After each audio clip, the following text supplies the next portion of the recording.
할렐루야, 반갑습니다. 2020년 8월 25일 화요일 신성의 아침입니다. 오늘도 주님의 평강이 여러분과 함께 하시길 주의 이름으로 축원드립니다. 오늘 함께 할 찬송은 357장입니다. 1절, 주 믿는 사람 일어나 다 힘을 합하여 이 세상 모든 마귀를 다 쳐서 멸하세. 저 앞에 오는 적군을 다 싸워 이겨라. 주 예수 믿는 힘으로 온 세상 이기네. 믿음이 이기네. 믿음이 이기네. 주 예수를 믿음이 온 세상 이기네. 2절, 온 인류 마귀 괴율로 큰 죄에 빠지니 진리로 띠를 띠고서 늘 기도드리세. 참 믿고 의지하면서 겁없이 나갈 때 주 예수 믿는 힘으로 온 세상 이기네. 3절, 끝까지 이긴 자에게 흰옷을 입히고 또 영생 복을 주시니 참 기쁜 일일세. 이 어두운 세상 지나서 저 천성 가도록 주 예수 믿는 힘으로 온 세상 이기네. 믿음이 이기네. 믿음이 이기네. 주 예수를 믿음이 온 세상 이기네. 아멘. 믿음이 승리합니다. 오늘 함께할 하나님의 말씀은 사무엘상 26장 17절부터 20절까지입니다. 사울이 다윗의 음성을 알아듣고 이르되 내 아들 다윗아 이것이 내 음성이니 하는지라. 다윗이 이르되 내 주 왕이여 내 음성이니이다 하고 또 이르되 내 주는 어찌하여 주의 종을 쫓으시나이까. 내가 무엇을 하였으며 내 손에 무슨 악이 있나이까. 원하건대 내 주 왕은 이제 종의 말을 들으소서. 만일 왕을 충동시켜 나를 해하려 하는 이가 여호와시면 여호와께서는 재물을 받으시기를 원하나이다마는 만일 사람들이면 그들이 여호와 앞에 저주를 받으리니 이는 그들이 이르기를 너는 가서 다른 신들을 섬기라 하고 오늘 나를 쫓아내어 여호와의 기업에 참여하지 못하게 함이니이다. 그런즉 청하건대 여호와 앞에서 먼 이곳에서 이제 나의 피가 땅에 흐르지 말게 하옵소서. 이는 산에서 매출하기를 사냥하는 자와 같이 이스라엘 왕이 한 벼룩을 수색하러 나오셨음이니이다. 아멘. 오늘 말씀 제목은 세 가지 질문입니다. 세 가지 질문. 여러분 수수께끼가 있잖아요. 수수께끼 놀이 많이 해보셨죠? 사물이 복잡하고 이상해서 그 속내를 알 수 없는 것입니다. 세상엔 이해할 수 없는 수수께끼들이 참 많습니다. 선량한 사람이 교통사고로 갑자기 세상을 떠난다든지 어느 나라에서 무고한 사람, 수많은 사람들이 테러에 의해서 한꺼번에 목숨을 잃는 일이라든지 우리나라의 세월호 사건 같이 무고한 그 많은 어린 생명들이 안타깝게 세상을 떠나는 일.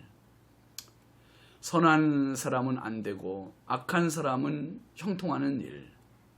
지금 우리 코로나19 바이러스의 전염병이 창궐하는 일.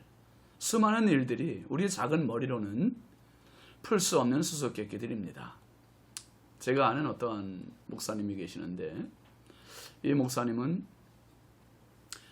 대학교 시절에 아버지께서 인천에서 교회 목회를 하셨습니다. 근데 목회를 하시다가 이제 교회 건축을 하게 되었는데 건축하시다가 수많은 그 스트레스 그런 것을 인해서 건축 도중에 세상을 떠나셨어요. 참 40대 나이에 쓰러져 세상을 떠나신 아버님을 뵈면서 이 아들은 너무너무 크게 상심이 되고 충격이 커서 신앙을 떠났습니다. 신앙을 버리고 하나님이 없다고 단정지었어요. 그리고 일반 대학을 다니면서 아르바이트를 해 자기 등록금을 벌고 동생들 등록금을 벌어가면서 열심히 살았습니다. 젊은 시절 정말 하나님을 부인하고 정말 자기만을 위해 자기의 힘으로만 인생을 살아가려고 몸부림을 쳤던 그런 사람입니다. 그러다가 어느 날 하나님의 부르심 앞에 하나님의 계심을 엎드려서 눈물 콧물 쏟으면서 고백을 하고 그리고 이제는 하나님의 종이 돼서 큰 교회 목회를 하는 목사님이 됐습니다. 참 알 수 없는 내 머리만 인정하고 믿다가는 큰 코 다치는 게 인생입니다. 사울이 엔게디 동굴에서 죽었다 살아났지요. 만약에 입장이 바뀌었다면, 만일 다윗이 안에 들어가서 용변을 보고 있고 사울이 동굴 안쪽에 있었다면 다윗은 죽어도 10번은 더 죽었을 것입니다. 그런데 다윗은 사울의 목숨을 귀하게 여기고 무엇보다 하나님의 기름 부으신 자에게 손을 대지 않으려는 제사장 나라의 법도를 아주 귀하게 생각해서 죄를 짓지 않습니다. 그때 사울은 다윗을 향해 회개하고 뉘우치는 말을 했었지요. 뭐라고 했습니까? 나는 너를 학대하는데 너는 나를 선대하니 너는 나보다 의롭도다. 이 말만 들어보면 다시는 다윗을 죽이지 않을 것처럼 말하고 뉘우친 것 같지 않습니까?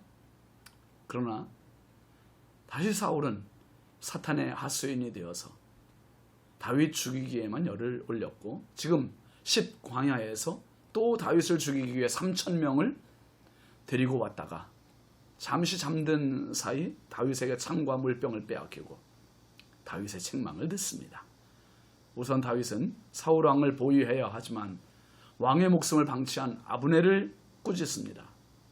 지금 시간이 몇 시인지는 모르지만 깊은 밤 느닷없이 들려온 사울의 목소리에 잠이 깬 다윗의 목소리에 잠이 깬 사울이 다윗의 목소리를 알아차립니다. 그리고 17절에 이렇게 말하죠. 사울이 다윗의 음성을 알아듣고 이르되 내 아들 다윗아 이것이 내 음성이냐 하는지라. 다윗이 이르되 내 주 왕이여 내 음성이니이다 하고, 사울은 다윗을 내 아들 다윗아 라고 불러요. 정말 애정어린 표현으로 부르는 것 같습니다.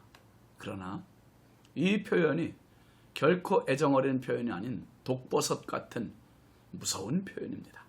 다윗은 사울 앞에 자신이 다윗임을 밝힌 뒤에 이렇게 물어요.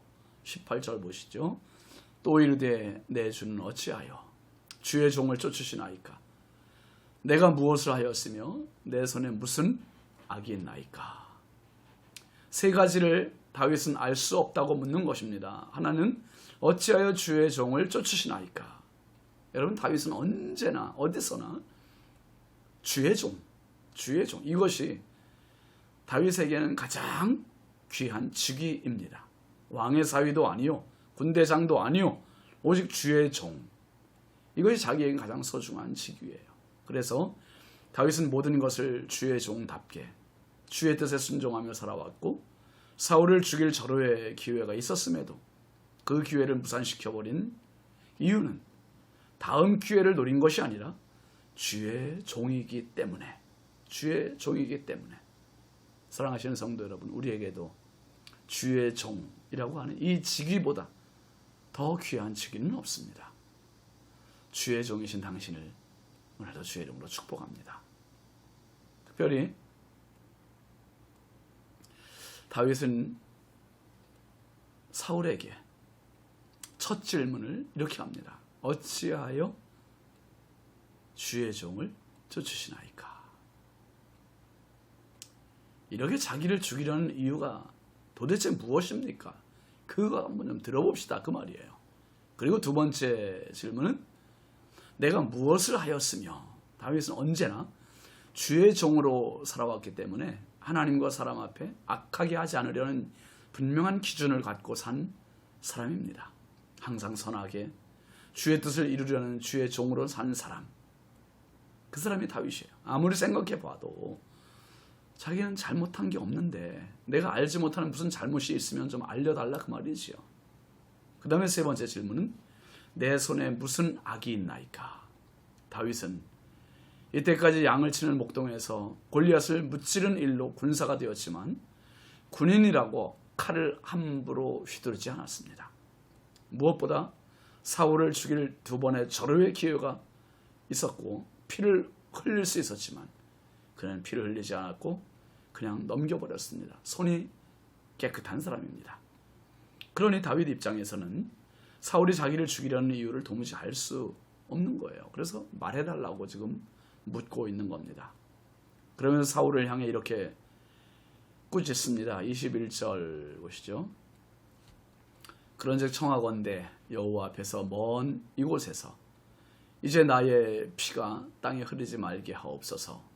이는 산에서 메추라기를 사냥하는 자와 같이 이스라엘 왕이 한 벼룩을 수색하러 나오셨음이니이다. 다윗은 사울에게 먼저 부탁합니다. 나의 피를 흘리지 않게 해달라. 자신의 생명을 더 이상 사냥꾼처럼 쫓지 말아달라는 부탁입니다. 애처롭습니다. 그러면서 사울을 사냥꾼에 비유하지 않습니까? 지금 사울 왕이 자기를 쫓는 것은 산에서 메추라기를 사냥하는 자와 같다. 여러분, 사냥꾼이 산으로 사냥하러 들어가는 이유는 뭘 잡기 위해서겠어요? 멧돼지 같은 덩치 큰 짐승이나 적어도 꿩 같은 큰 새를 사냥해야 마치 사냥꾼이 한 줌밖에 안 되는 메추라기를 사냥하러 간 산까지 들어갔다면 사람들에게 얼마나 놀림감이 되고 말겠습니까? 다시 말해 왕은 사냥꾼이고 다윗 자신은 작디 작은 메추라기에 불과합니다. 그 말이에요. 그러면서 이스라엘의 왕이 한 벼룩을 수색하러 나오셨음이니이다 했어요.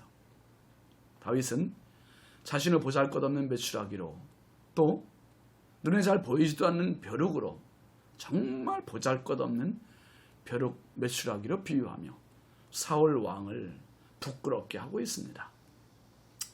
언제나 하나님 앞에 있으면 자신을 낮추고 겸손할 수 있어요. 그런데 사람들 앞에 비교하면 언제나 우월감, 열등감의 종이 되기 쉽습니다. 성경의 첫 질문은 창세기 3장 9절입니다. 내가 어디 있느냐? 물으시는 하나님의 질문. 두 번째 질문은 마태복음 16장 15절 나를 누구라 하느냐? 예수님의 질문이세요. 여기에 또 하나의 질문을 보탠다면 나는 누구인가? 라는 질문입니다. 하나님을 알 때, 나를 알 때 가장 안전한 인생길을 갈 수 있습니다. 날마다 하나님을 깨우쳐 주시고 나를 깨우쳐 주시고 종으로 삼으신 성령의 은혜로 오늘도 이 질문 앞에 떳떳하게 대답하며 승리하는 저와 여러분의 삶이 되시길 주의 이름으로 축원합니다. 기도합시다. 거룩하신 아버지 하나님, 주의 은혜와 사랑을 감사합니다. 수많은 사람이 한 생을 살아가면서 자기 인생에 대한 본질적, 핵심적, 근본적 질문을 하지 못하고 대답하지 못하고 끝나는 사람들 얼마나 많습니까? 하나님, 오늘 다윗이 자신을 쫓는 사울을 향해 세 가지 질문을 했습니다. 하나님, 성경에 나오는 첫 번째 질문, 내가 어디 있느냐? 두 번째 질문, 나를 누구라 하느냐? 거기에 나는 누구인가? 이 본질적인 질문을 하나님 앞에 하고 성령께서 들려주시는 대답을 가지고 세상 살아나가는 복된 하나님의 종들 되게 하여 주옵소서. 하나님, 코로나 바이러스 때문에 너무나 힘겨운 시간을 보내고 있지만 우리 성도들과 가정과 자녀들을 주님의 생명싸개로 보호하여 주옵소서. 오늘도 성령께서 주인 되어주시고 인도하실 줄 믿사옵고 예수님의 이름으로 축복하며 기도합니다. 아멘. 오늘도 주님과 동행하는 복된 하루 되시기 바랍니다. 감사합니다.